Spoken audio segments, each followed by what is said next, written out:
Ladies and gentlemen, we are live and direct. It is Sunday, which means it is a day for the love of the game of football, which started today at 9:30 a.m. Eastern Standard Time, and we are excited. Hopefully you guys are as excited as we are. This is the Parlay with Awthentik and The Beard, where we give you all of your last-minute fantasy football advice as well as NFL betting. And I will bring in the left side to my strong side, the man, the myth, the legend, Mr. Awthentik. What is good, my man? I thankfully and graciously appreciate you calling me Mr. Awthentik. I like that one, man. That's smooth right there, man. How you living, man? Hey, man, I'm good. My Jets bets are not good. I tried to tell you, as they like to say on Twitter. I tried to tell you. I told you we was going to win.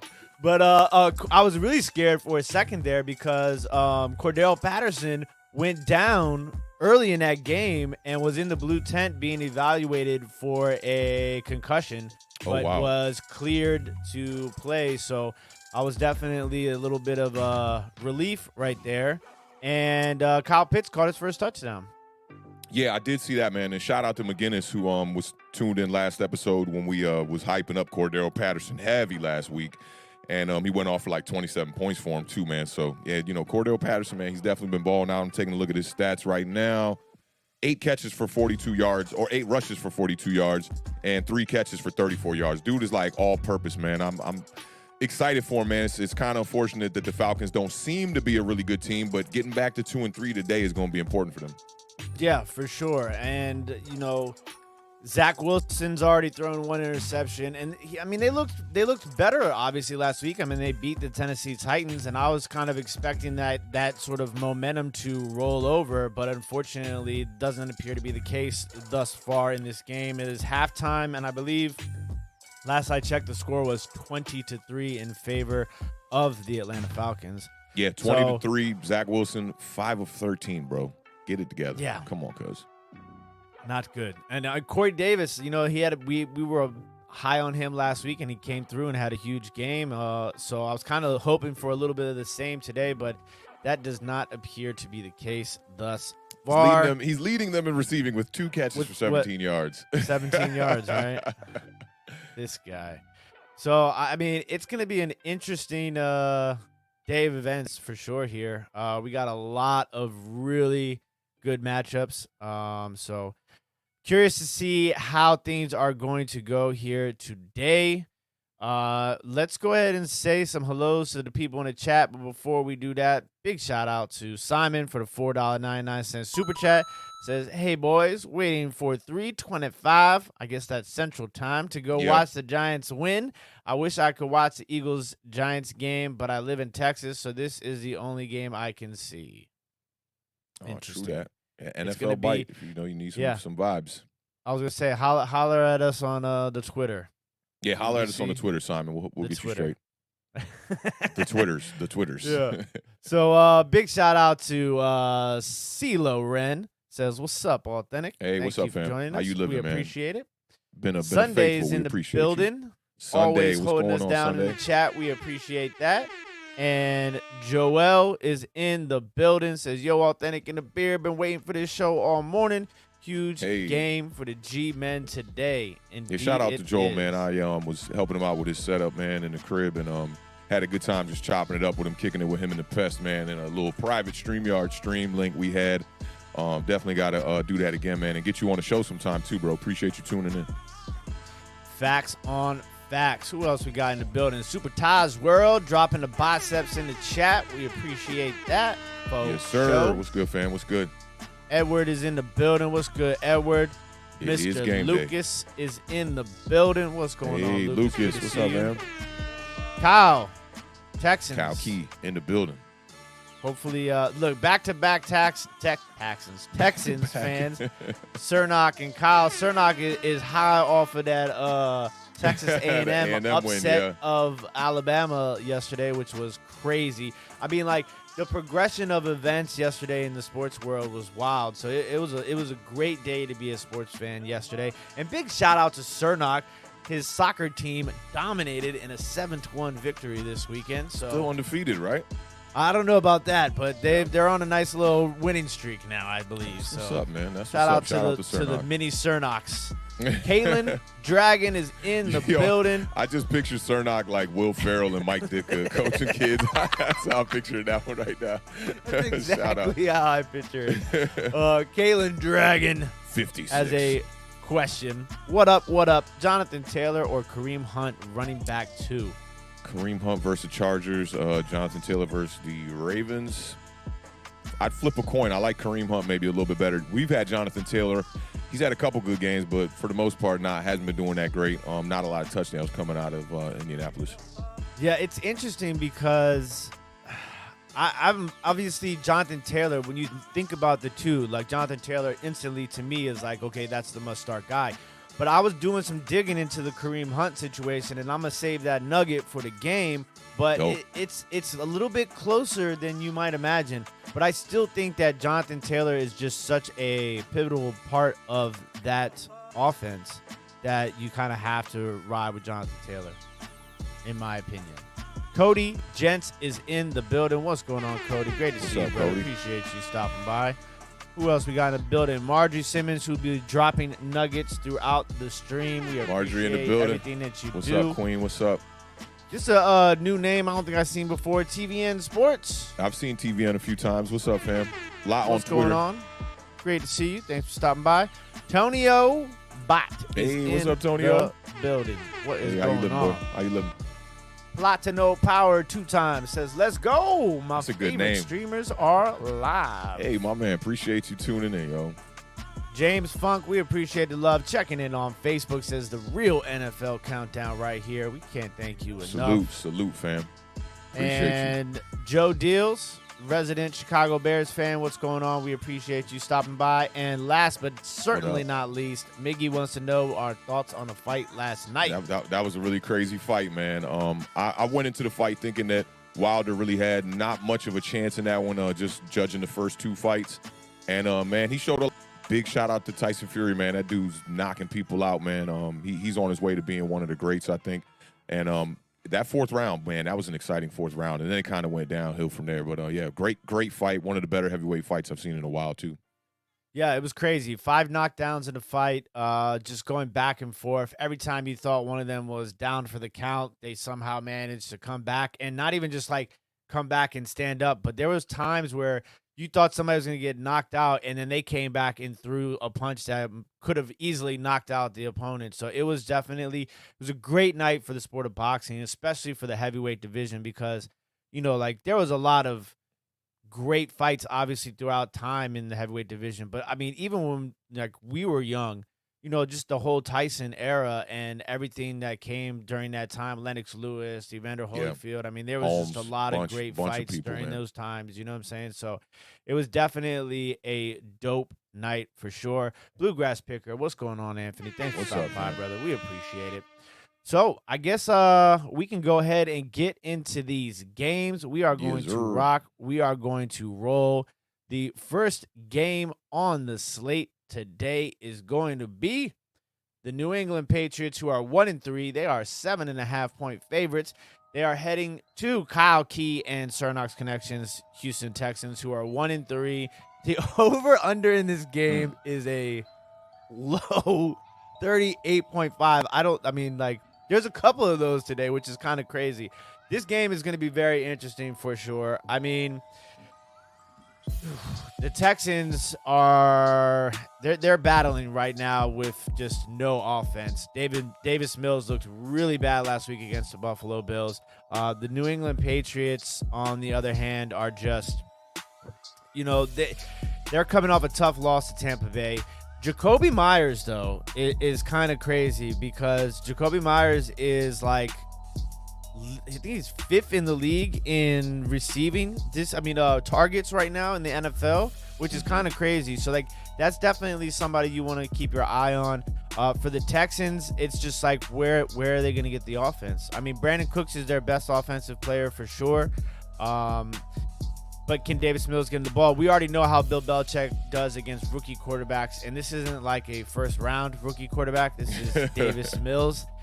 who, I'm kind of high on, but still, it's going to be 7.5 seems kind of low, to be honest with you. But, I mean, it is Mac Jones taking on Davis Mills, rookie versus rookie. Not with the over-under being so low, though. That's the thing. Yeah, so they're basically saying that, like, Texans aren't going to score any points at all. Pretty much. I don't know about that, man. You look at the Patriots, man. They haven't scored over 20 points, but in one game this whole season, and it was against the Jets, and they needed 4 interceptions to do it. So I think that the reason why this over-under is so low is simply because the Patriots are probably going to win, but they probably not going to score over around 25 points, I'd imagine. You talked about Bill Belichick against the rookie quarterbacks. Definitely makes rookie quarterbacks struggle for sure.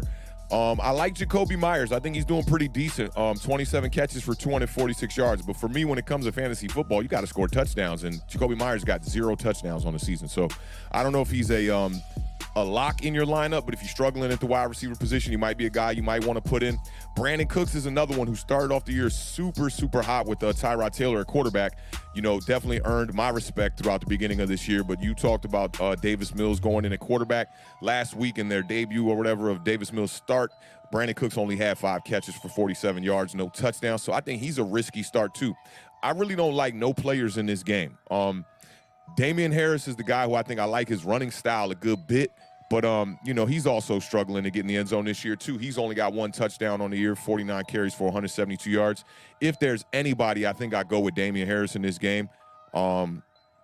You're just struggling to find players on the offensive side of the ball for them. Maybe a defense is a good start in this game. New England Patriots are the most expensive defense on DraftKings and FanDuel, I believe, today.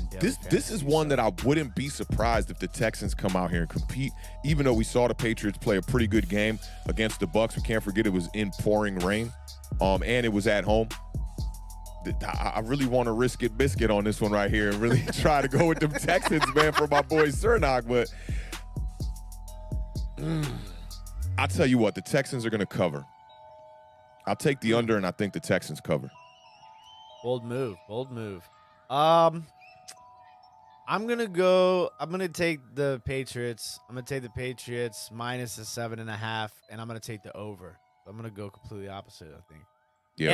And I am playing a little bit of Jacoby Myers because I couldn't ignore that 42 targets so far this year, 5th in the NFL. So I got another nugget for you later on, man. Targets don't necessarily mean that they're going to produce. That's the thing about targets. Oh yeah, I mean, it's a lot of wide receivers. Most of the guys who are higher in the league with targets right now are not the guys who are higher in the league with stats.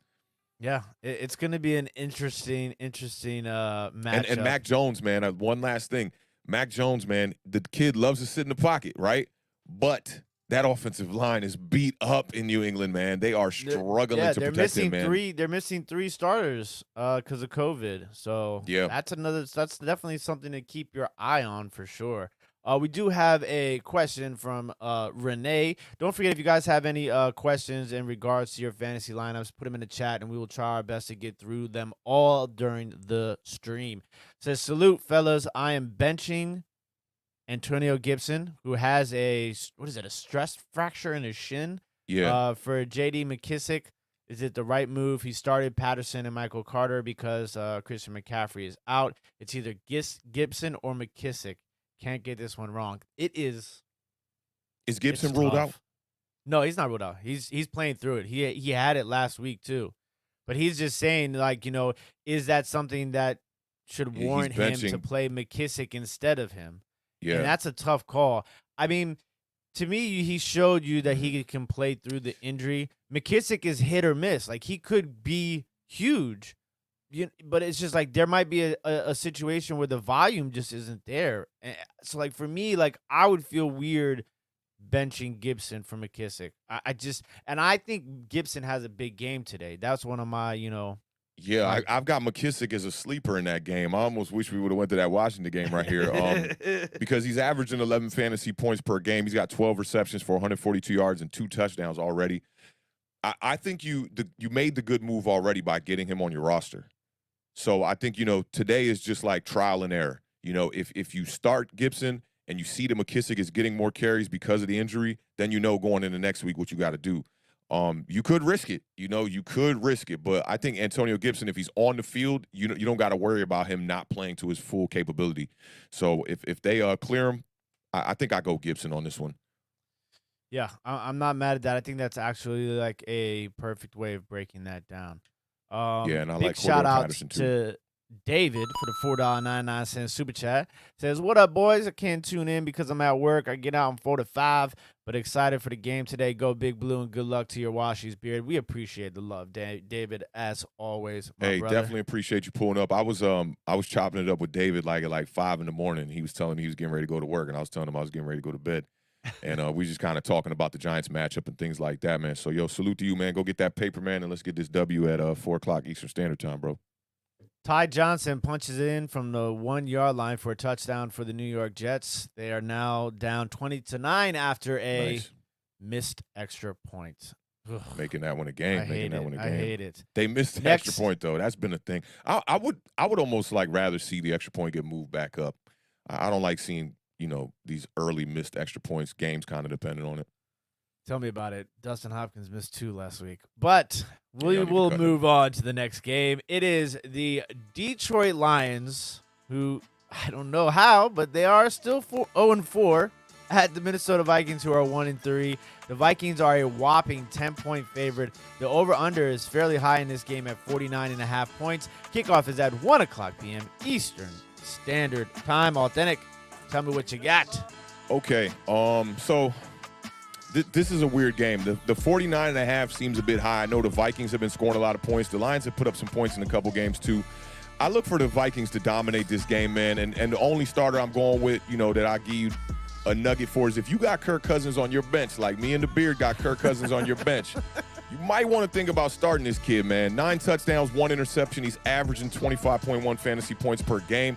Detroit's pass rush ranks in the bottom 5 in the league. So look for Kirk Cousins to have a lot of time today. I'm looking for like a 35-point game. And I think this one's going to be a blowout. I think we're going to get to the over, but I think it's going to be a lot because of the Vikings. Give me the Vikings, and give me the Vikings to cover that -10. I don't think the Lions hang in this one. I think we're going to really see the real 0-4 team show up today for the Detroit Lions.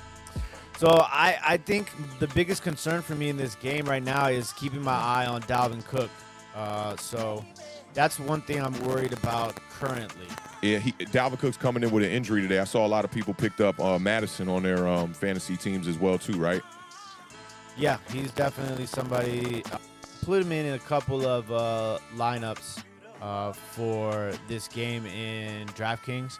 But Amon-Ra St. Brown, wide receiver for the Detroit Lions rookie. He had his breakout game last week, so he's somebody I'm keeping my eye on. I slid him in a couple of lineups as well because he's super cheap right now.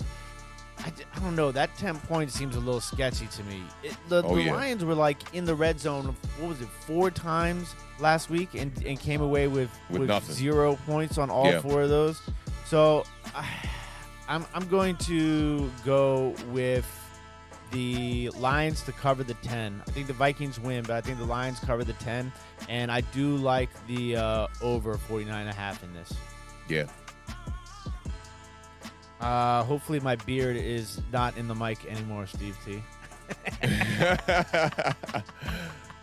That's what's up. All right. Bro. Shout out Steve Next T. game on the slate is going to be the Philadelphia Eagles, who are 1-3, at the Carolina Panthers, who are 3-1. The Carolina Panthers are 3-point favorites. The over-under in this game is 46.5 points. Man. This could be a trap game for the Carolina Panthers. That's for sure. Don't fall for it. I'm not going to. I'm going to take Carolina. Okay, Sam Darnold has 25 points in back-to-back games. Jalen Hurts. This is 2 quarterbacks that are good quarterbacks in fantasy right now. Like I said, Sam Darnold back-to-back games with 25 points. Jalen Hurts has been a top 11 fantasy quarterback every single week this season. So I love the Jalen Hurts, Devonta Smith, connection. I think that's something that can put up some points. Who knows what's going to happen when it comes to the Eagles and their play calling and their running backs. No Christian McCaffrey again this week, so I'm looking for Chuba Hubbard to have, kind of like capitalize off of that game. Yeah, Like it you wasn't said last week. average. You know what I'm saying? It was pretty average. They got away from the run early. He was averaging good yards per clip. I mean, what do you have? Like 13 carries for like 57 yards. So it's not a bad. I mean, that's good. Know. That's good when you're talking real football, you know. But in this fantasy world, I'm thinking touchdowns in my dreams. And DJ Moore, you know, continues to have a standout season, and Robbie Anderson continues to disappear. So, I do like the Panthers in this game. You know, if you could get the Eagles at 3.5, I wouldn't be mad at taking the Eagles plus 3.5. Maybe they lose by a field goal in this game.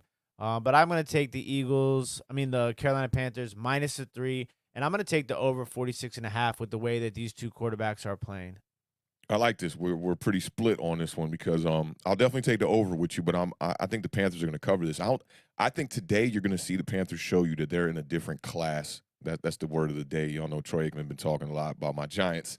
But I think the Panthers are in a different class than the Eagles, to be honest. And, I mean, it's really just Devonta Smith and Jalen Hurts over there, man. They're the ones that are putting up numbers. I like what I saw out of Devonta Smith last week versus the Chiefs, 7 catches, 122 yards. He didn't get in the end zone, but I think he gets in the end zone today, so I think you want to start him. Miles Sanders is a 1,000% sit him until he can finally show that he's actually going to get the touches in this offense, or any running back for that matter, because the Gainwell kid is not getting many carries either. I don't know what Sirianni's doing over there. And when you go up against the Chiefs last week, you figured you would run the rock, and they only ran the ball like a good 9 times or something like that. But yeah, give me the Panthers, and give me the Panthers to cover wildly. Like, that 3 is not doing them no justice, but the 46.5, I think we get over that. Big shout out to Renee for the $5 super chat. Says great breakdown, fellas, and appreciate threw that, fam. in the bicep. Looking fresh in that suit, brother. I see you, cuz. So the next game on the slate is going to be early. Washington football team. The New Orleans Saints, who are 2-2, head to Washington, who is also 2-2. The over-under is 43.5. Kickoff is at 1:00 p.m. Eastern Standard Time. It looks like the percentage chance of rain has gone down. This game was looking like a 60% chance rain. Now I think we might actually escape this game without any rain. Taylor Heineke, who I have, forcefully come around on and believe in at this current stage. He's actually trying to become the second Washington football team quarterback to throw 4 touchdowns, 4 straight games of 2 or more touchdowns. The only other quarterback to do so for Washington was I'm gonna say what was my man? Jason Campbell. It's Kirk Cousins. I should have said Kirk Cousins. Y'all slept on Kirk Cousins. That's the only reason why I threw it to you, because I figured you were I should have got. I was one that was like, y'all should have kept Kirk Cousins. Y'all kept trying to franchise tag that man. Oh man. Terry McLaurin has back-to-back best fantasy point games. So 2 weeks ago, he had set his record for his best fantasy performance, and then last week he one-upped it and had his best fantasy performance again. Washington football team games have gone over back-to-back after like 6 straight games of not hitting the over. So as far as players go, obviously you got to play Terry McLaurin. I don't know who else in this game is going to be, What about the tight end you guys got filling in for Logan Thomas? You think you might want to risk it on him?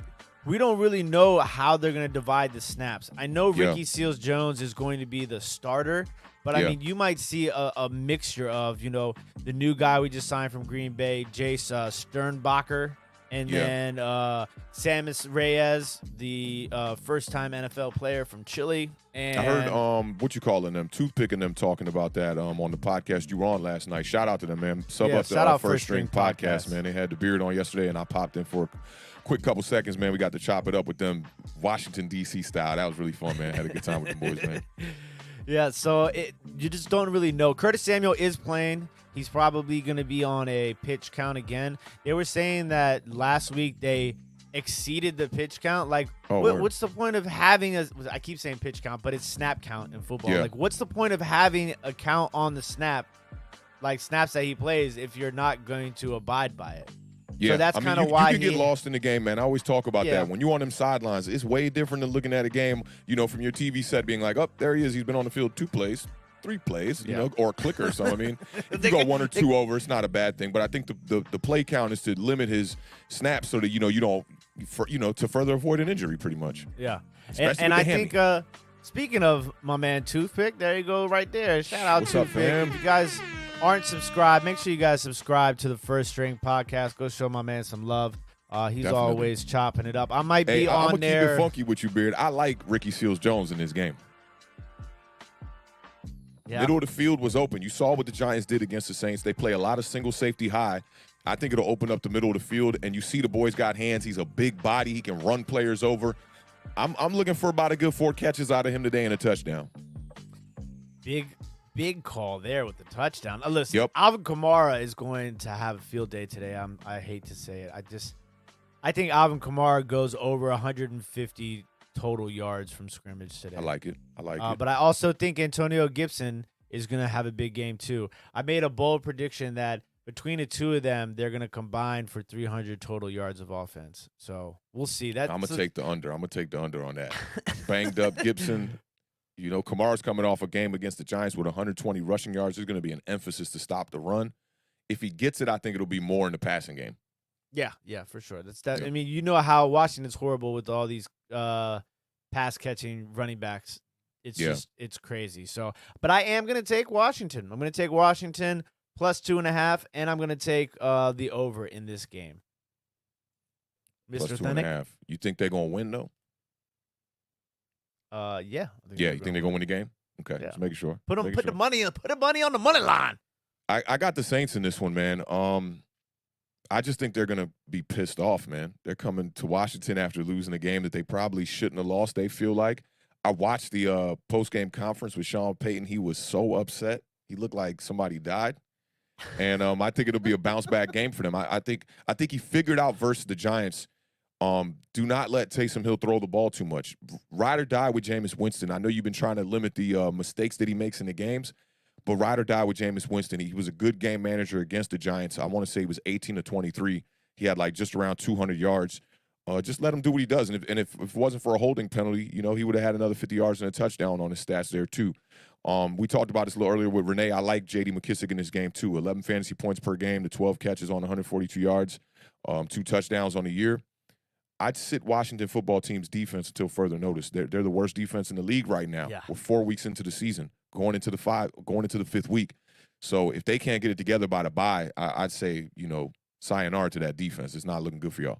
But give me the Saints in this game, and I think they cover. I think Taylor Heineke's going to do everything he can do to keep them in this game, but I think there's going to be some big turnovers to keep y'all out of this game, and you lose by maybe 2 scores. Ooh, I hope that is not the case. Shout out Scotty Booms in the building. Wants to know Booms, if I had a good Antonio conversation with Booms Gibson last night, man. My guy, what's up, is man? active, and yeah, he's active. He's good to go. Good to go. I hope he's good to go, but yes, he is active, and he will be playing. All right, next game. After a long week of tabloid news, the Jacksonville Jaguars.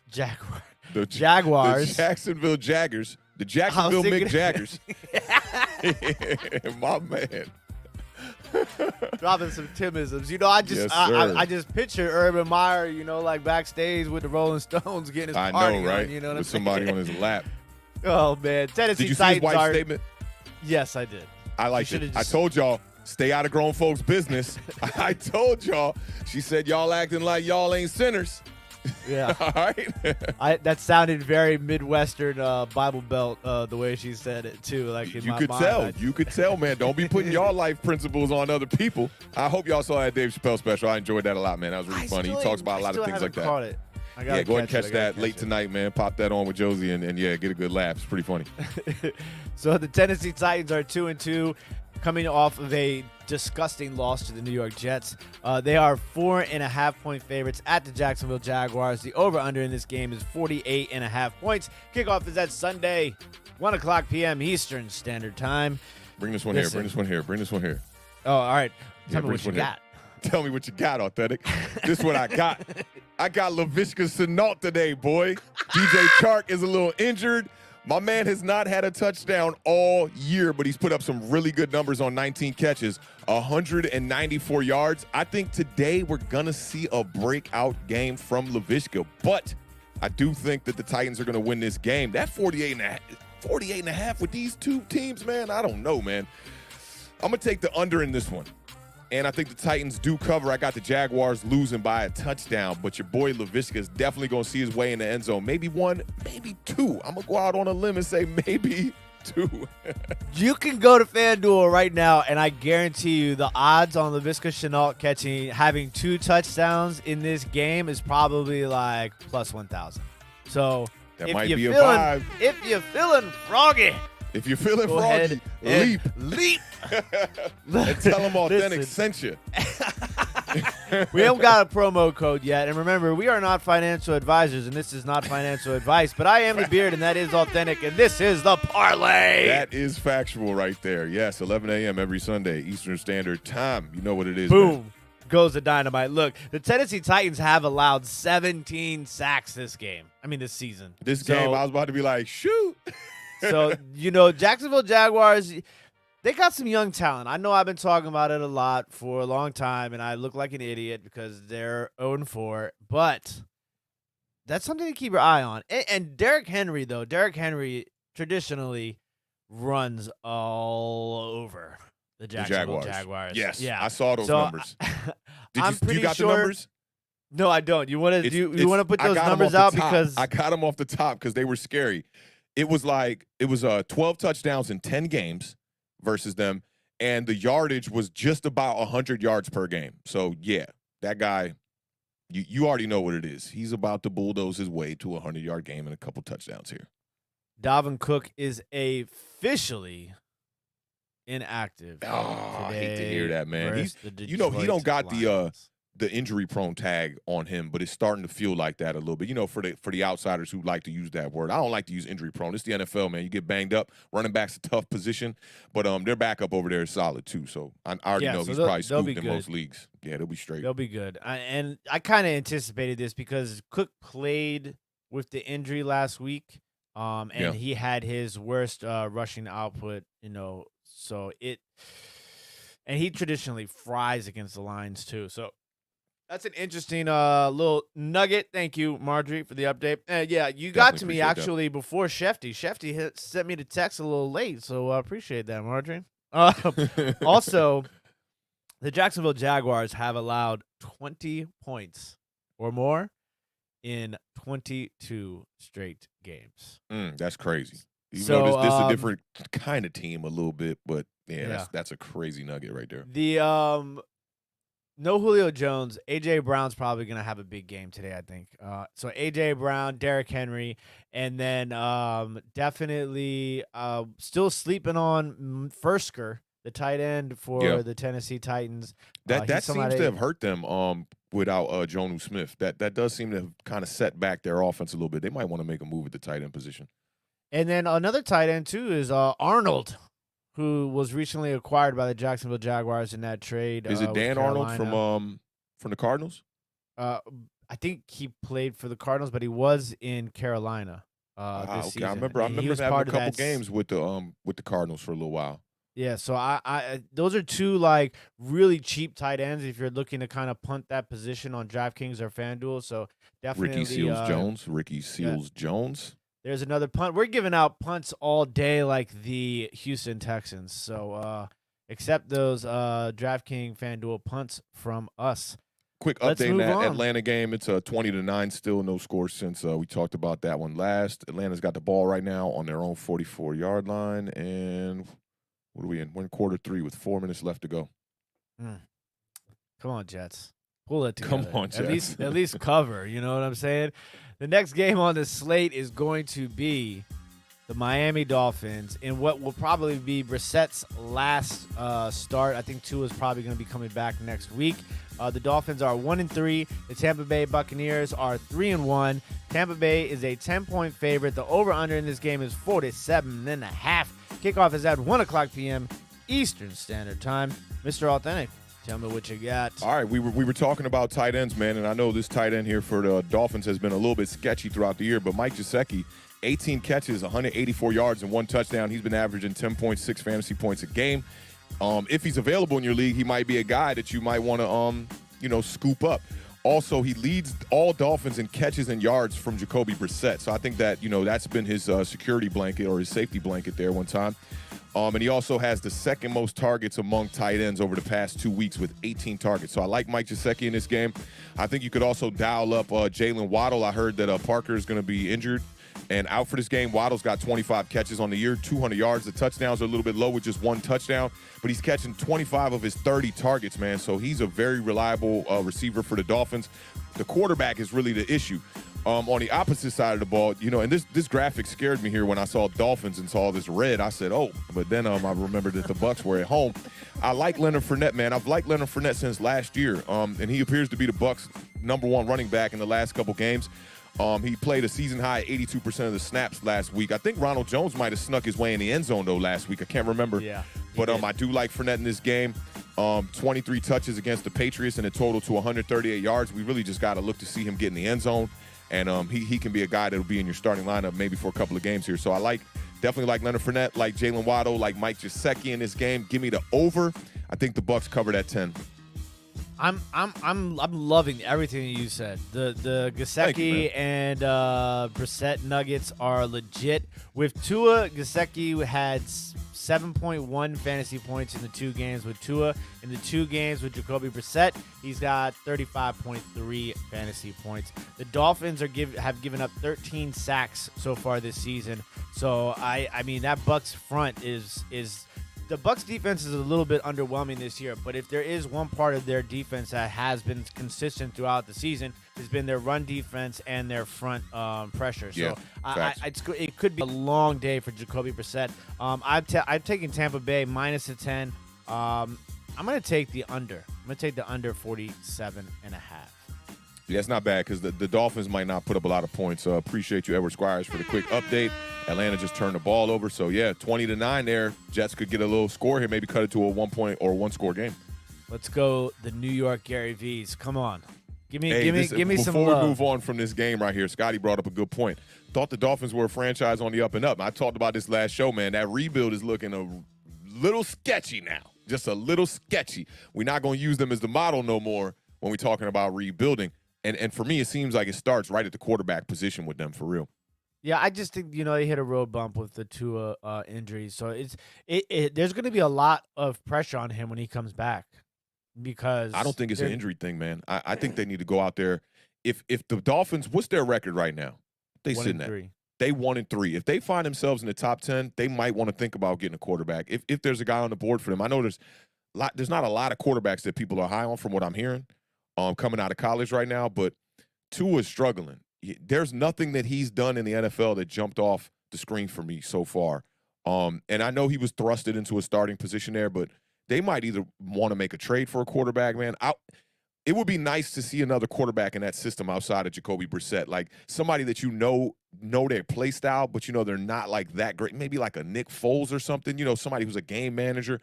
I'd be curious to see what another quarterback could do in that system, maybe mid-season this year, to just see what you got, because they got weapons around, on that offense. They have some weapons. It's not fantastic weapons. I've never been too high on their wide receiver core, but Jalen Waddle definitely helps upgrade that core. And who's the running back over there? Gaskins. I'm not too sold on Gaskins. That's the thing I think too that kind of hurts them is they haven't had like a solid #1 running back for a while. It feels like.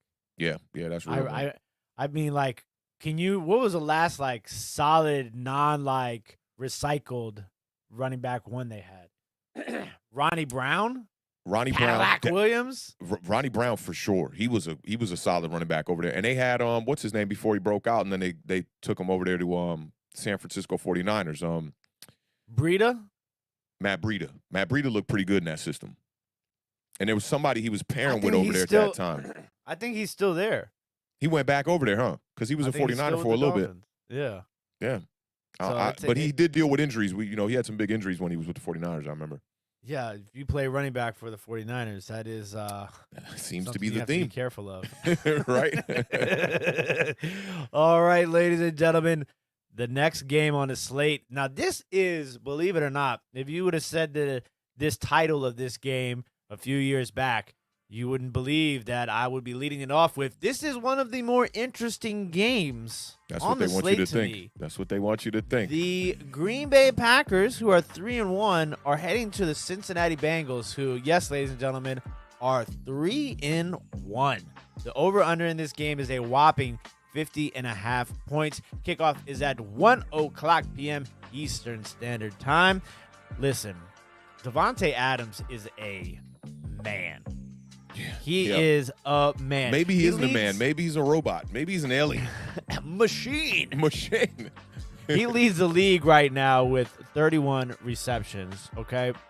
It's the most receptions he's had in the first 4 games of a season in his entire career. He has gone 16 straight games with at least 5 catches. Like, that is, to me, that's probably the most nugget of the nuggets. You know, that's like, that's not the boot-shaped nugget. That's like the big, giant circle nugget. Boot-shaped nuggets. I'm always concerned when I get a boot-shaped nugget. Like, where did this come from? Let me tell you, the best part about a boot-shaped nugget is for when you're getting down to the last of the sweet and sour sauce. Because the boot part of the nugget makes it easy to get, scoop the exactly. You know what I'm saying? Like that's how I'm looking at the nuggets. This nugget breakdown was not brought to you by McDonald's, but if you're loving it, hit the thumbs up. So I do want to say that Joe Burrow has been playing pretty well. Jamar Chase, obviously, playing pretty well. They're getting T. Higgins back. Tyler Boyd's been balling out. T. Higgins, man, 10 catches on 15 targets, 118 yards, 2 touchdowns. He's averaging 15.9 fantasy points a game. Let's throw that little nugget out there one time. We know about the running back situation. Give me something on that, man. Joe Mixon is active. They activated him. Nice. That's good to hear. They activated him. He is active. You know, it's funny because Awthentik and I got this back and forth thing about Joe Mixon and his injury history. And so it's every year. So it's going to be interesting to see how much they utilize him. I think because this game is going to be, I imagine this game being super high scoring, back and forth. I think they can probably get away with, him like maybe on like a 10 to 12 carry sort of situation. But he is also really good out of the backfield catching the ball.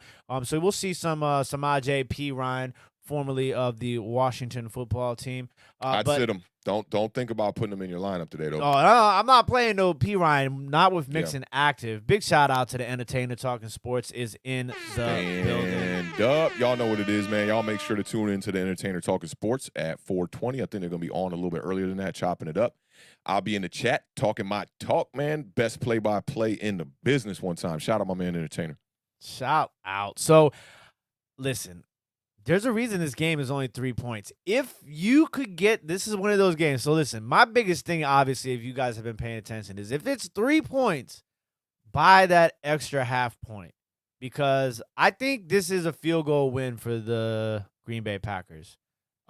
It's going to be. You just reaching. Yeah, I mean, I might be, you know what I'm saying? But look, I don't know. Sometimes, you got a feeling, I feel you. You got to go with the feeling. It sounds crazy when it's in the beginning, but then in hindsight, when you're right, then I'll look crazy. Yeah, but then when I'm wrong, like the Jacksonville Jaguars having a winning record, then you have to sit with that and marinate for 17-week season. But besides the fact, I am going to. At 3 points, I'm going to take the Packers. If it was 3.5, I'd take the Bengals. I do think the Packers are going to win this game, and I definitely think we're going to hit the over. Yeah, I definitely think we're going to hit the over in this one too. But I think the Packers are going to cover. They're not doing no justice. I mean, the Packers are just balling offensively. I don't think the Bengals can hang with them. If you look at the Bengals in most of their games, they haven't proven to me that they can dominate a team. The Steelers win is definitely a surprising win, but we know the Steelers have been struggling on the offensive side of the ball all year long. I took an L to the Bears. I don't even see the Bears hanging with a team like the Packers, even though I know that's not a good thing to do always. But give me the Packers. I think the Packers covering this game. I talked about Samaje P. Ryan, who I think even with Joe Mixon active, P. Ryan's still going to get some touches in this game. But I still don't think he's a starter yet. You might want to scoop him if you got some room deep down on your bench. And see, what happens in this game because Joe Mixon coming in hurt, you never know. He could get banged up and be knocked out of this game and maybe even miss more time. But yeah, I like the Packers in this game, and I think it's going to be a blowout. Give me the Packers by 3 scores. I like that. I need. That's when I need them crickets right there.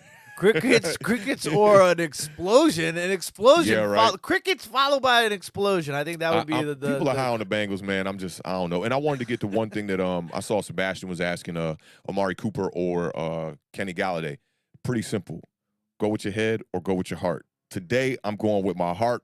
This is the biggest game for the New York Giants all season so far. Week 5, a must-win for the whole division. If the Giants win this game, it's going to change the landscape of the next 3 to 4 games. Cowboys are about to hit a tough stretch soon here. Washington's about to hit a tough stretch on their schedule, and so is the Giants.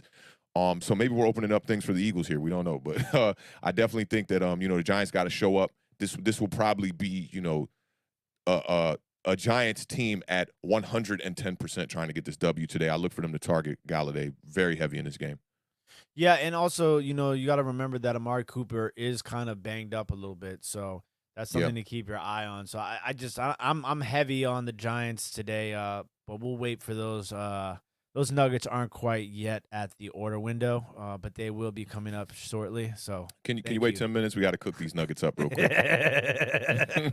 All right, ladies and gentlemen, the next game, which is the last game on the 1 o'clock slate, is going to be the Denver Broncos, who are 3-1. They are 1.5-point favorites at the Pittsburgh Steelers, who are a surprising 1-3. The over-under is another one of these below 40s at 39.5 points. Kickoff is at 1 o'clock p.m. Eastern Standard Time. Noah Fant for the Denver Broncos has 12 points or more fantasy 3 times this season already.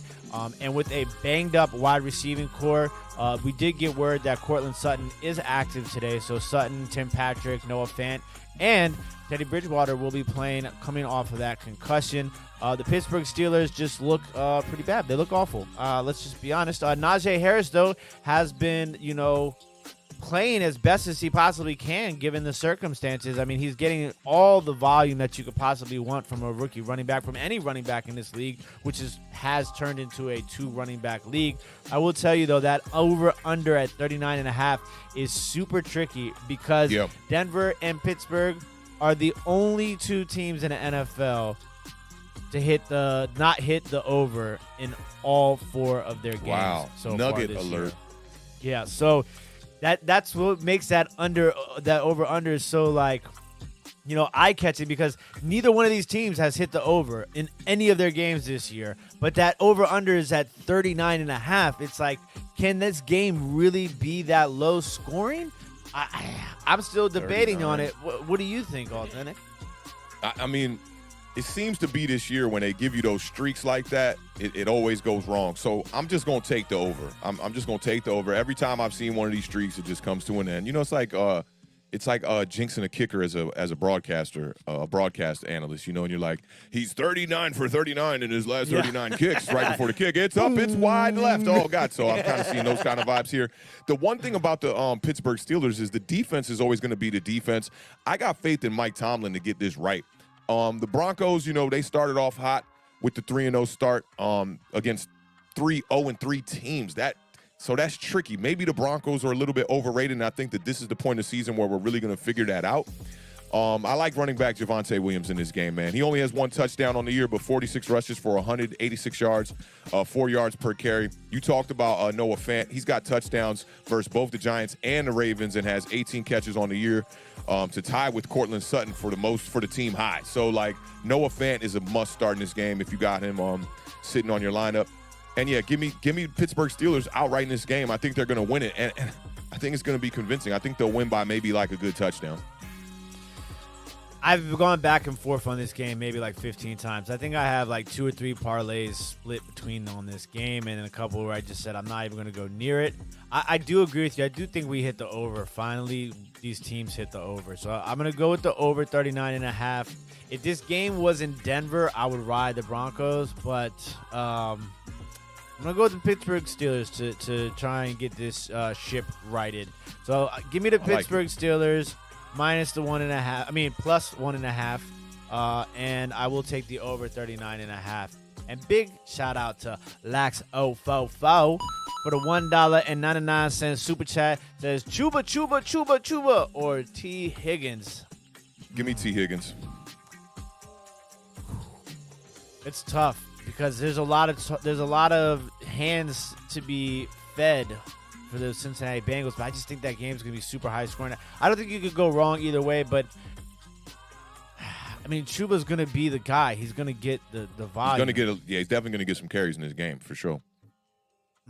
I like T. Higgins too. That's really tough for me. I'm gonna go Chuba. Chuba. You know, I like T. Higgins too because of what Jalen Hurts and the Eagles offense will do to the Carolina Panthers offense. It should be high scoring, you know. So I don't see a lot of running the rock here. I think that it should be a back and forth kind of game where the Panthers kind of take off in the end.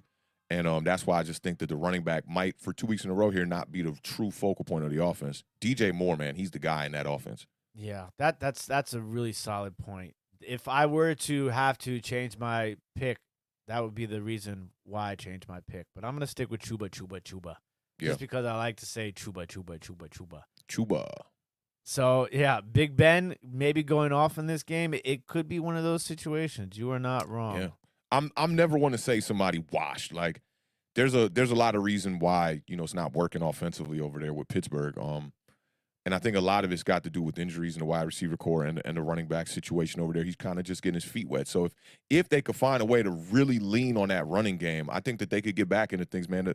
The Pittsburgh Steelers typically do not have losing records, especially under Mike Tomlin. You know, I think they can get it together. Big shout out to Leroy Will Jones. I like that name. Leroy Will Jones. Should I start Laviska Shenault or Curtis Samuel? You are in a Laviska-friendly zone. Even though Curtis Samuel is coming back, I still think he's trying to work his way from that injury.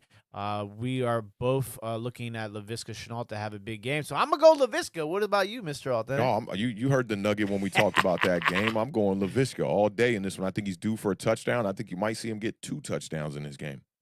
Yes, it's going to be interesting. Daniel Jones or Lamar? That's a coin flip. You got to go with your head or you got to go with your heart. I'm going to keep it funky with you. Daniel Jones should have a big game today, man. I stayed up all night looking at just interviews and stuff with the Giants, man. A lot of people are hounding Daniel Jones now. You got the running capabilities. He's been pinpoint accurate for most of this year. It wouldn't surprise me if he gets 1 turnover in this game. Probably an interception, but I'd look from the light up the scoreboard. I'm hoping he gets over 300 yards in this game, maybe a good 60 on the ground, maybe a good 50 on the ground. And the prediction that me and somebody on Twitter was talking about was Daniel Jones gets 4 touchdowns.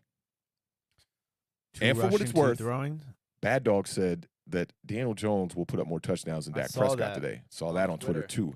I kind of agree with that too. Picking my Giants in that game. We'll get to that one a little bit, but yeah, I think I'm gonna go. If you're me, I mean, you see it. I'm going Daniel Jones today.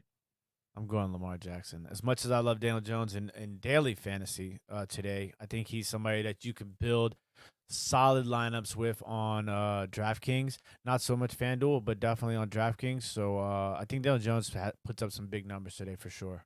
Yeah, I'm definitely feeling you on that, bro. We're heading to the 4 o'clock games, and the first 4 o'clock game on the slate today is going to be the Chicago Bears, who are 2-2. They are headed to Vegas, who is 3-1, coming off of their first loss of the season. Vegas is 5.5-point favorites. The over/under is a whopping 45.5 points. Kickoff is at 4:05 p.m. Eastern Standard Time. Awthentik, tell me what you got. I got Derek Carr. Y'all know what it is. Almost 1,400 yards on the season, 8 touchdowns, 3 interceptions. He only had 196 yards last week, 2 touchdowns though, and he had 1 interception as well. I look for him to bounce back, give you maybe a 280, 300 type yard game. But the Bears pass rush has been pretty good. They got 14 sacks. They're tied for the league lead. A sleeper for me in this game is Damien Williams, who I believe is the ex-running back from the Kansas City Chiefs. Yes, sir. Montgomery has been out with the injury here. And I think with fantasy football, you got to look at matchups. Matchups is very important. He's been averaging 4.7 yards per carry since 2018. He's got 61 receptions in 31 games, too. So that proves that he can work out of the backfield and be a effective piece in the passing game as well. Looked pretty good last week. He had 8 carries, only 8 carries for 55 yards and a touchdown last week. Maybe that's enough for the coaches to kind of invest a little bit more in him and make him a more pivotal piece in this offense, give him a couple more carries. The Raiders have allowed a rushing touchdown to a running back in every one of the games this season. I'll let you talk about your boy Darnell Mooney. I think he's been playing pretty good too. 17 receptions on a year, 226 yards. No touchdowns, man. You know how I am about fantasy football. You got to put the ball in the end zone for you to be a player on Team Awthentik. The over-under is a little bit tricky. I'm going to take the under in this game, and I'm going to take the Raiders. I think the Bears cover. I like that. I mean, you hit everything. I mean, Williams is poised to have a huge game today. The Raiders, you know, it's tough because you started the season with Waller, just like everything was Waller. Now it's like they're kind of like spreading the ball out a lot. You know, Renfro's getting his catches. You got, you know, Brian Edwards gets some catches here. And then you have Henry Ruggs showing up big lately, you know, and it's just like there's a lot of hands over there too. But I love Mooney. I love Williams. And I love your pick too. I mean, I think the Raiders come out on top here, but I do think that the Bears cover. And I am also going to take the under 45. That might be the first. That's the first one right there. Straight in agreeance. Yeah. Big shout out to the homie Toothpick. Appreciate the $4.99 super chat. Says great show, guys. He's heading over to our boy Corey Sanchez. He's got a YouTube channel on the Warpath. Shout out to them. They're going to be streaming the Washington football team game. And there was one question I wanted to get to really fast. Shout out to JJ Witt. Says in a PPR league, Fournette, Chase Edmonds, or Zach Moss. Chase Edmonds is a little banged up. He's got a lot of, like, that is literally a split 50-50, it feels like, over there with James Conner. Zach Moss in the Buffalo-Kansas City game, they're going to be passing the ball all over the place, so I'm going to go with Leonard Fournette. Two things about this question here. Zach Moss last week was definitely implemented in the running game. This year, the Buffalo Bills have committed to the running game more than they did last year. They bumped it up from, I believe, 17 carries a game to now 20 a game. So I think Moss is going to be a piece in this offense. It all depends on how the game is going, because we know with the Chiefs, this could be a complete shootout. You might see Josh Allen drop back, throw the ball 50 times. We don't know.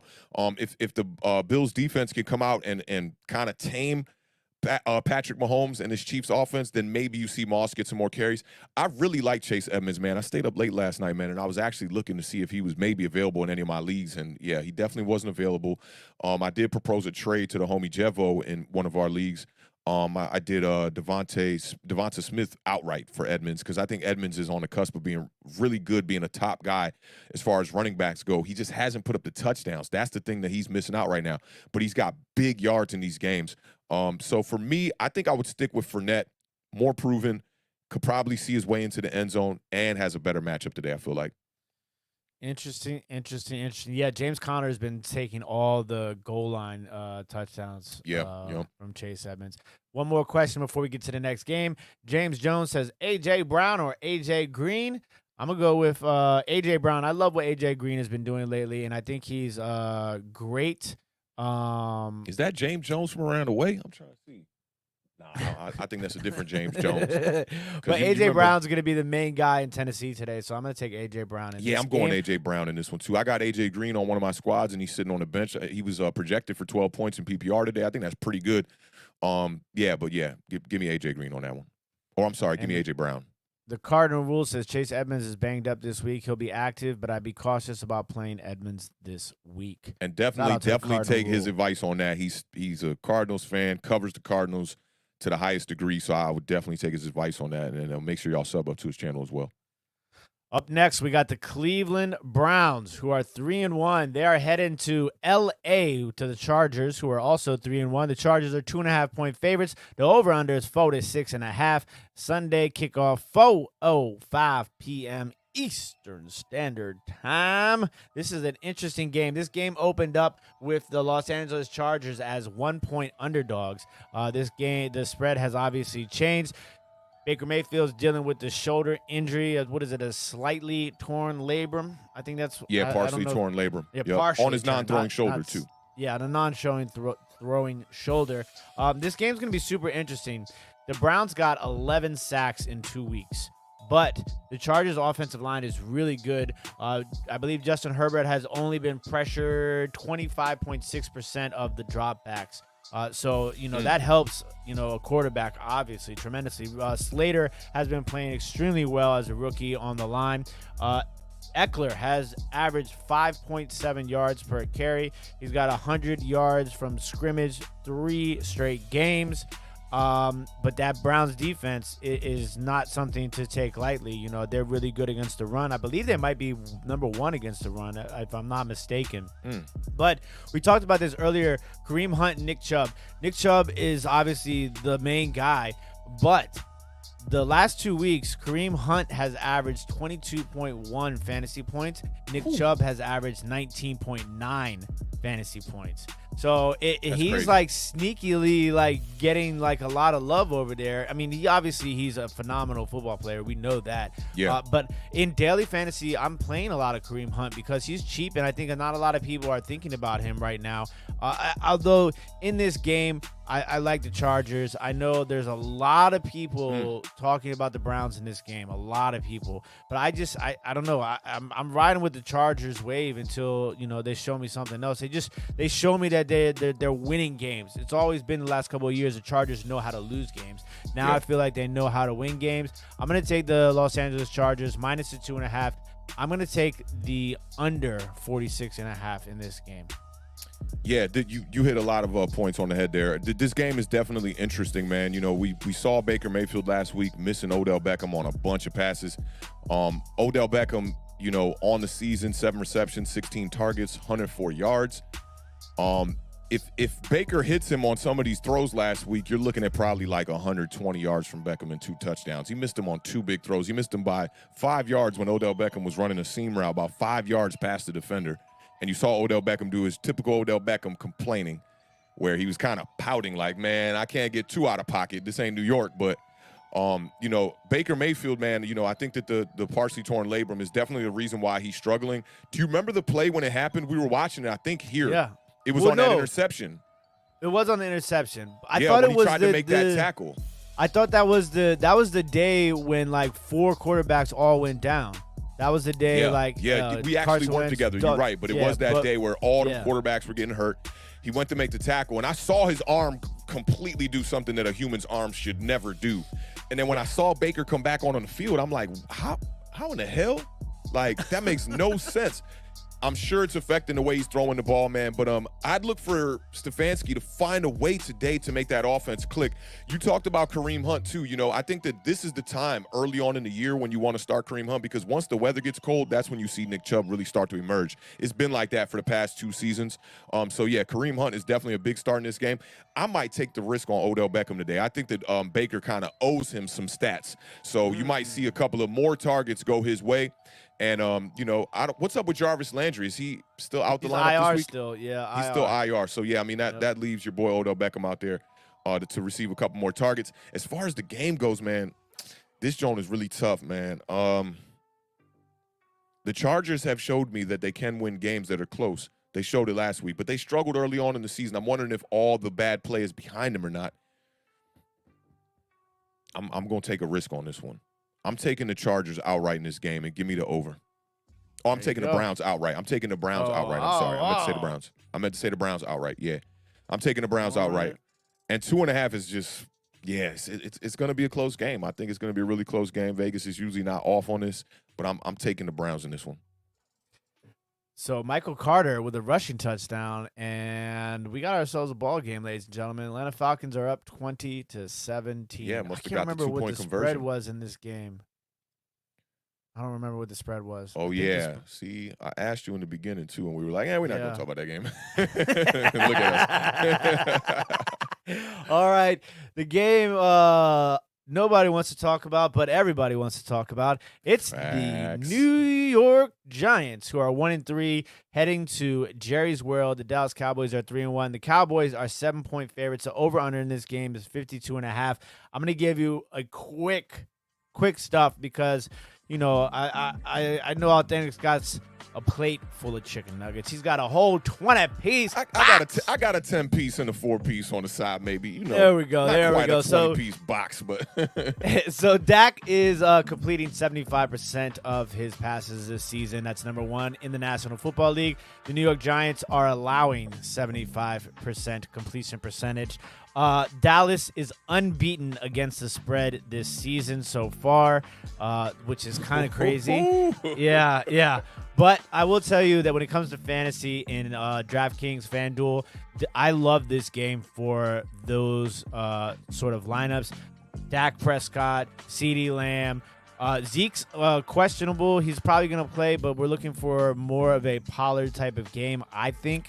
Zeke is in the lineup. I saw them tweeted out in the middle of the night around 5 a.m. He's playing. Yeah. But I just think that because of his injury status, I think. Oh, okay. So you mean he's questionable, like he'll Pollard. be effective. Yeah. I got you. Yeah, exactly. And then the Giants, I love Daniel Jones in this game as far as fantasy goes. I think he's going to have some great numbers, and Tony and Galladay as well. But I think Saquon Barkley is going to have a huge day as far as fantasy goes. I am going to take the New York Giants to cover the 7 points. I think Dallas probably comes away with the victory, although I hope the Giants can win this game, and I'm going to take the over 52.5 points. Over 52.5. I love the over 52.5. I'm definitely going to stick with that. You talked about Dak Prescott a little bit. You talked about the 75% completion percentage in his first 4 games here. There's only 3 players who have 10 passing touchdowns and a 75% completion percentage in their first 4 games. It's Russell Wilson, Tom Brady, and Peyton Manning. So you can add your boy Dak Prescott to that list. Tom Brady and Peyton Manning both won MVPs when they did that, which is kind of crazy. Yeah, so that's a quick little nugget right there. Reporters were asking Dak Prescott. You know what's funny is my my spell check on my MacBook corrects Dak to dad. So it's like only 3 players have 10 passing touchdowns. Who's Prescott. Your daddy? Yeah, but when Dak Prescott was doing his press conference pregame and whatnot, they asked him about the injury, and the backdrop fell on him, bro. The whole backdrop fell on him. He said something about an omen, and he didn't even talk about it. He was just like, I'm not going to talk about the injury after the backdrop just fell on me, after y'all just talked about that. Shout out to Anita Marks from ESPN New York 98.7. I got this little nugget from her. The Cowboys average 8 yards on first down. That's the key to their success right there. They're averaging 8 yards on first down. The Giants are the worst team in the NFL and struggling on third down. So third down at 75%, you were saying that's the worst in the NFL right now. As far as the Cowboys go, I like Dalton Schultz in this game. 20 receptions on 23 targets on the season, 201 yards and 3 touchdowns. That's from my boy Alejandro, who told me I should scoop him up after he beat me with Dalton Schultz in week 3, I believe that was. Schultz also leads the Cowboys in the last 2 games with 15 targets, 12 catches, and 138 yards. He's got 3 touchdowns in the past 2 games. So he's definitely balling out. Kenny Galladay deserves a start in this game. Kenny Galladay has put up some numbers in the last couple games. 17 receptions on 26 targets, 282 yards. He's averaging 11.3 fantasy points per game. So if your wide receivers are kind of in that range, I think Kenny Galladay deserves a start. I got him getting in the end zone today. Him and Kadarius Toney. I got them both getting in the end zone today.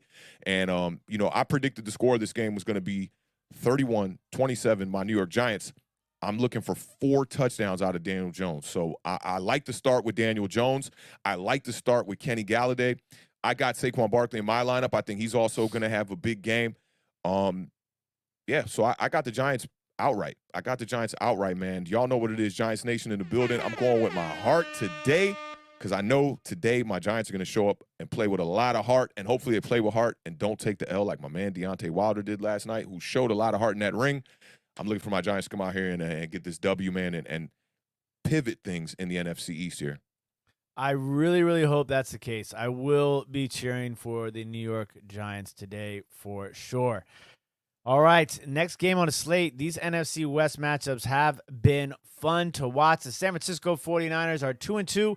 Trey Lance, who I personally thought is the best quarterback of that draft class, will be getting his first NFL start today. He's heading to Arizona Cardinals. The Arizona Cardinals are the lone undefeated team in the National Football League. They are 4-0.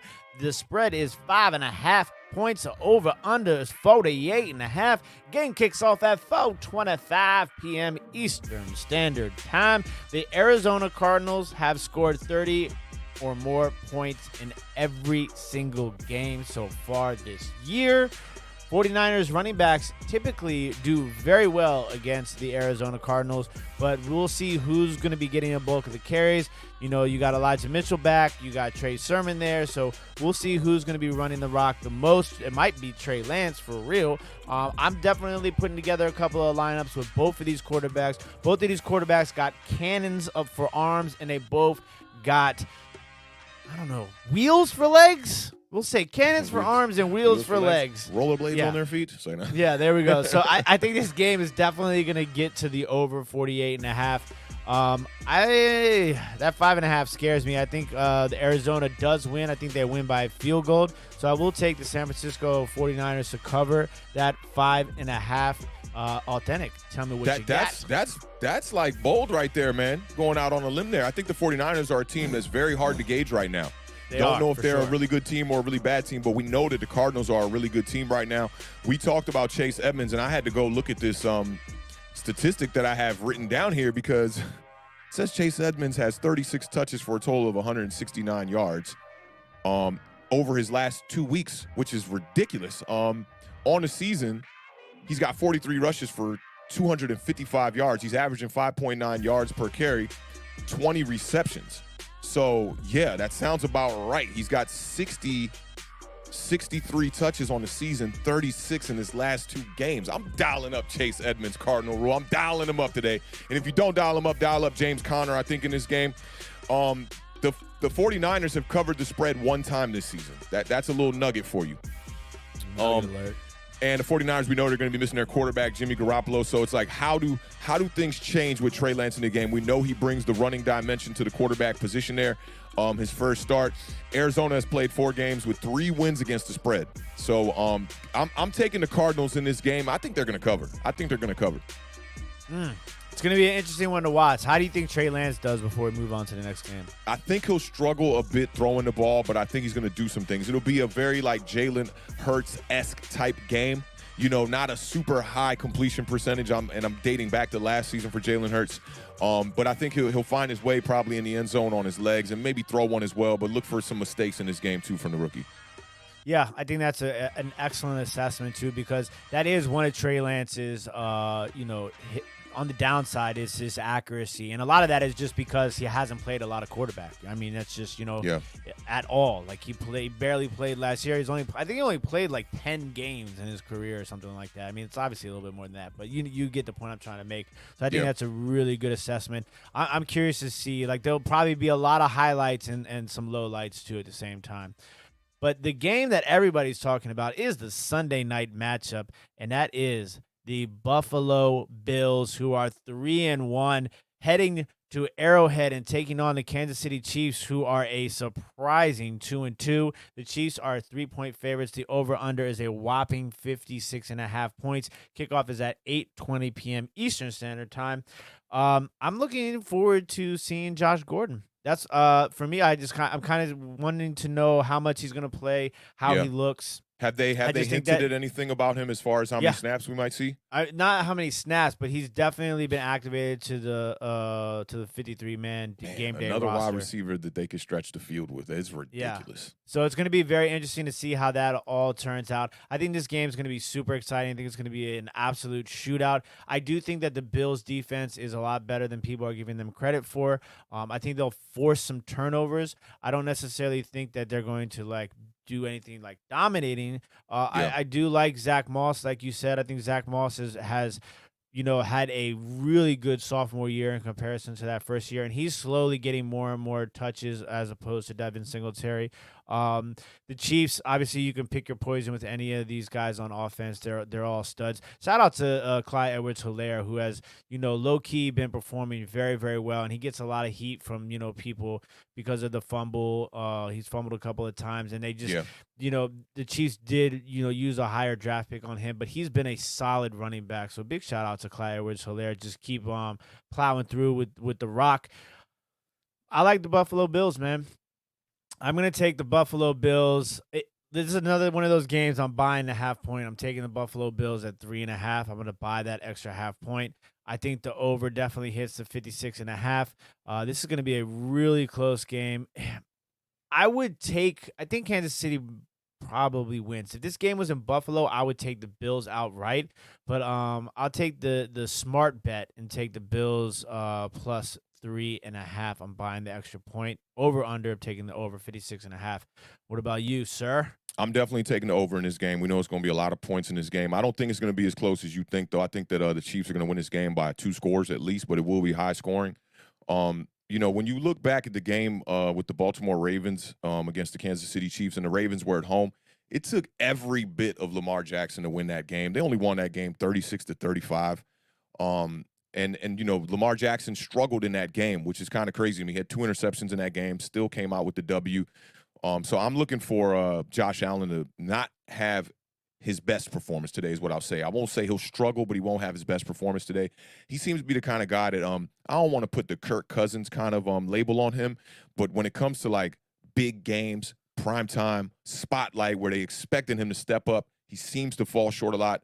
Granted, a lot of that has been in the playoffs. But I talked about it earlier. I do like Zach Moss in this game, but I'm going to give you a little nugget. If this person is available in your league, you need to go out there and get him. The Bills tight end, Dawson Knox. He's averaging 13.4 fantasy points per game. He's got 15 catches on 20 targets, 144 yards, and 4 touchdowns. He's very touchdown dependent. That's the thing. So, those kind of tight ends or wide receivers, it's very hard to start them because they're boom or bust for sure. But I think if he's available in your leagues, you might want to scoop him up as a late tight end plug and play right now. He wasn't available in 2 out of the 3 leagues that I was in. But I like his I like his floor right now, especially averaging 13.4 fantasy points per game. But give me the Chiefs in this game. I'll take the over on it, and I think the Chiefs are definitely going to cover that 3. Love the Dawson Knox. He's actually written on my sheet. I have Knox, Moss, and Gordon. Yeah. Dawson Knox been quietly balling. I picked him up, and I had to start him in one of my leagues. I think it was either I had Logan Thomas, who's on IR, and George Kittle, who's on IR. So I was able to pick up Dawson Knox. And you know who else is a sneaky tight end pickup right now? Zach Ertz, man. He's available in a lot of leagues. I scooped him up just recently. He's been putting up numbers the last 2 games. So I'd look for the Eagles to implement him a little bit more in the offense. And he might be somebody, if you're looking for tight end, that you could scoop up too, who's averaging around that 10-plus kind of point range as well. So Mike Davis just ran in for a touchdown to extend the lead again to 10 points. The Jets are down 27-17. I just need a touchdown and an extra point. The Jets, and I'll push at that -3. That'd be good. Hoping the Jets can drive down. Should have bought that extra half point. I keep talking. You've been talking about buying that half point. You got to take your own advice, brother. Got to take your own advice. All right, ladies and gentlemen, the last game of Week 5 in the National Football League is the Indianapolis Colts, who are 1-3, headed to Baltimore, who are 3-1. The Baltimore Ravens are 7-point I was hoping there was a 2 in there for you. Baltimore folks say that 2. Yeah, the Natty Boo. They are 7-point favorites. The over-under is 46.5. Kickoff is at 8:15 p.m. Eastern Standard Time, Monday night. Lamar Jackson. Lamar Jackson. Okay? Listen to this. Nugget alert. All right? Since 2019, in primetime games, Lamar Jackson is averaging 34 fantasy points.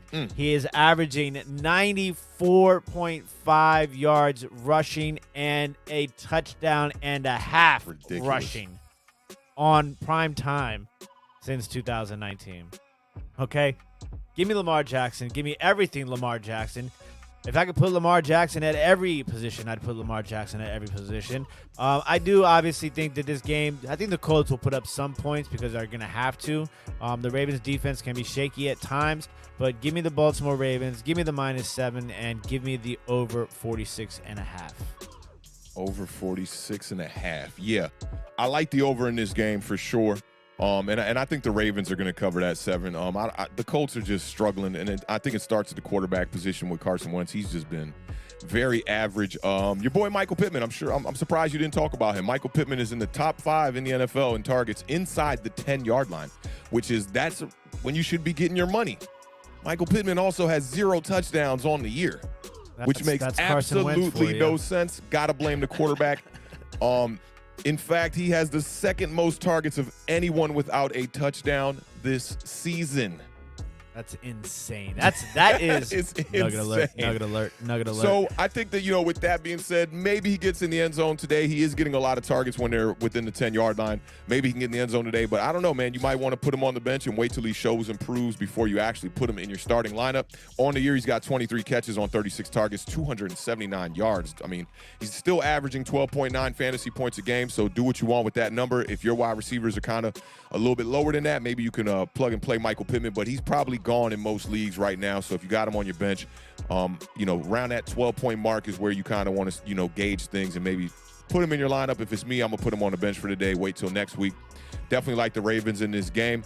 What's up with Sammy Watkins, man? Been pretty quiet, getting that big money. He's one of them big money wide receivers, always getting paid, and we got to see the productivity on the field, brother. I'm looking for him to kind of get in the mix with the Ravens there and, just kind of be a target in the passing game here. He's just been kind of quiet.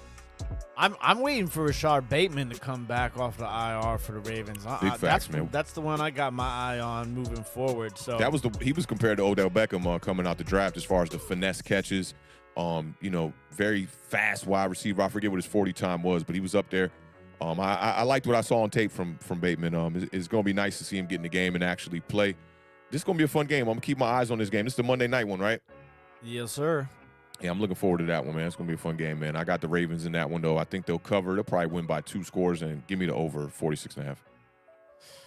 Man, Lamar in prime time. Those numbers are ridiculous. That's a chicken sandwich. That ain't no nugget. That's a chicken sandwich. Spicy chicken sandwich. Chicken sandwich. But no pickles, though. Yeah, no pickles. We don't do pickles on Awthentik and The Beard.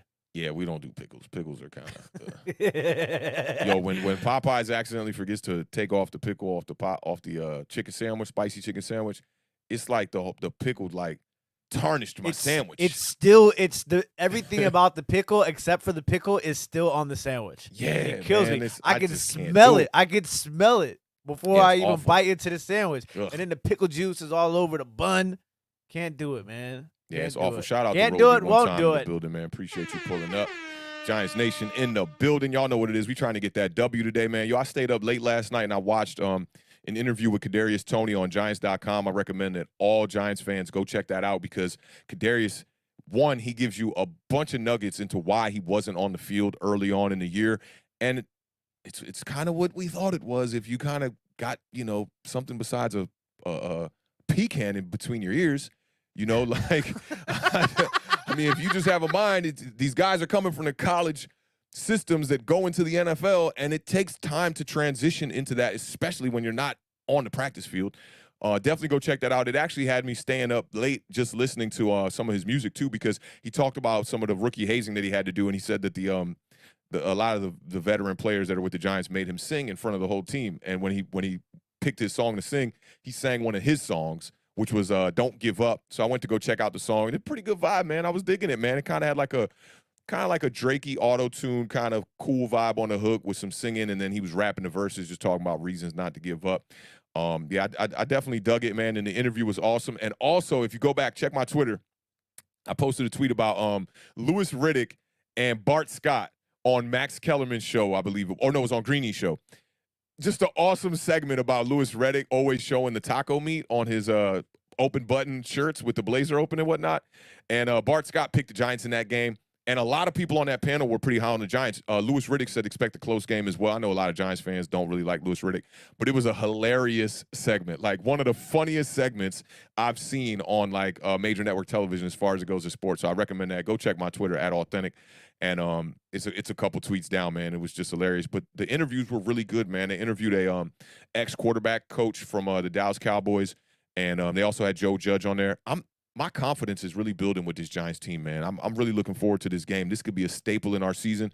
You know, we lost that close game to Washington, 2 kind of close games with the not 2 close games. I'll say a reachable game with the Broncos and a close game with the Falcons.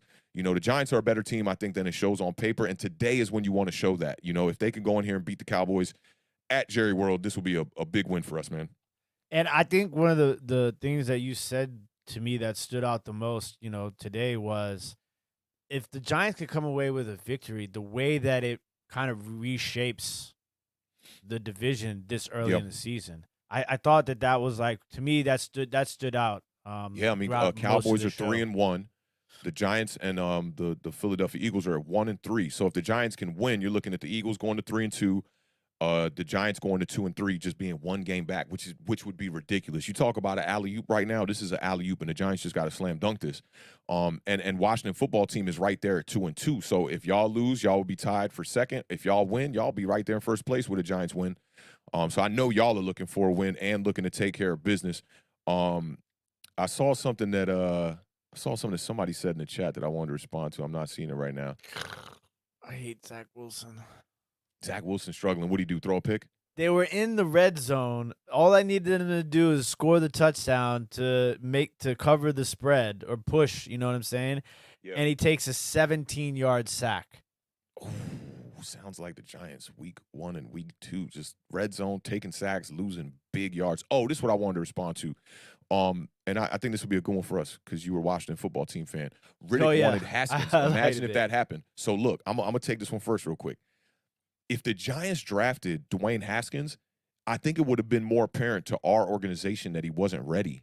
And you would have seen Eli probably play throughout that whole year. But remember, we signed Eli back for $20 million, you know, or we continue to pay him the $20 million for that season. He was yoked after the second week, and Daniel Jones comes in week 3. I think that, you know, we would have probably seen Dwayne Haskins sit the bench for the whole year because to my eyes, it was very apparent that Dwayne Haskins wasn't ready. You remember dating back to last season. I was never sold on him. Coming out of preseason, week 1, everything. I was just like, Dwayne Haskins, there's something that ain't right there. The mechanics are slow. He's not seeing the game fast. Whereas like a guy like Taylor Heineke, you can see he sees the game fast, doesn't have the physical tools like a Dwayne Haskins. So we probably would have saw Eli for the whole year. It might have changed the whole trajectory of Dwayne Haskins' career. Now, I'm not saying he would have been a better quarterback than Daniel Jones is, but, you know, sitting for a year, he could have benefited from that. And we're kind of seeing that in Pittsburgh right now. Like, when you saw Dwayne Haskins in Pittsburgh, he looked like a different quarterback in preseason. And I know right now they're thinking about it, but they're probably still thinking he's still not ready. I think we got to get back to that vibe of like, man, just because you were a first-round quarterback drafted, that does not mean you got to see the field your first year or your second year. Third year, you could probably be ready. Who's the quarterback that the Packers drafted? Jordan Love? Jordan Love. Dude hasn't seen the field now. We're going on 2 seasons. I think they're doing it right with him, and people are going to forget about him. When it comes time for him to play, when he's ready, don't be surprised. Jets kick a field goal. God. And you only got 22 seconds left. So you're going to get the onside kick. I mean, you could pray for a miracle here in that one. Do you believe in miracles? Yeah, but give me your thoughts on this on the Dwayne Haskins thing, and then let's get up out of here. We're 2 minutes till 12:30. Give people time to, you know, swap some things out of their lineups and then get to these games.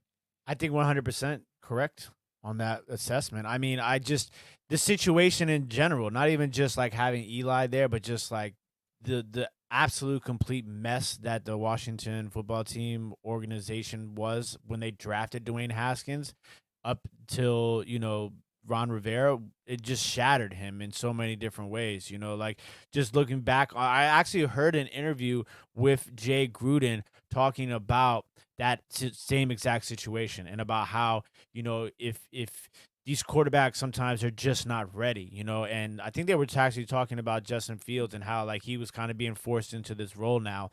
And he just talked about how he didn't even want to put Dwayne Haskins in that Giants game.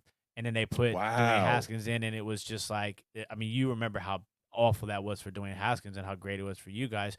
But yeah, and I just, the whole like throwing these players into the fire, it's like it's a situation based sort of thing where it's like you got to know somebody's mental before throwing them into a fire. You know what I'm saying? Like some people just mentally don't have it in the fire. You know what I'm saying? Like they might have something with Dan Snyder a little bit too, because it just seemed like, you know, with Ron Rivera, he brought over the other quarterback from Carolina. Yeah. you know? So that showed you that he was a little bit worried about the situation. But then they were trying to instill like false confidence in Dwayne Haskins. Sometimes you got to just look at that tape, man. And I know they film practices. Just look at the tape and see the speed of things, you know, and gauge it. This is 2 years in a row, I feel like Ron Rivera made a mistake at the quarterback position. Big shout out to the homie Nick DeWick for the $1.99 super chat. We appreciate the love and we appreciate the support. Keep grinding, my man. Keep Waterfly blocking. said the Giants need Nick on the line today. That's facts, man. Is there any word on Andrew Thomas? I haven't heard if Andrew Thomas is going to get the start or not. He's dealing with the injury. We're definitely going to need him today if we're going to want to win. And I'm looking forward to seeing him play, but I haven't heard anything since we went on air. As far as I know, he's good to go because he up. didn't come up on the inactive text. I've been peeking, you know what I'm saying? Because, you know, sometimes you get these warm-up injuries. Those are the ones that kill me the worst. Oh, he was injured during warm-ups. Like, wait, what? You said he was active 5 minutes ago. So, so hopefully everybody will enjoy their Sunday of football. Hopefully the New York Giants can get a win accompanied by a Washington football team win, and we will come back extra lit. But we'll be back lit anyways.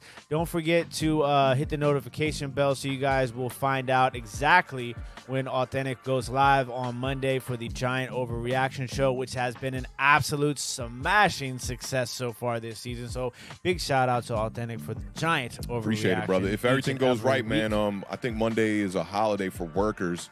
I'm trying to Bad Dog is supposed to come on for the Giant Overreaction if I could get him.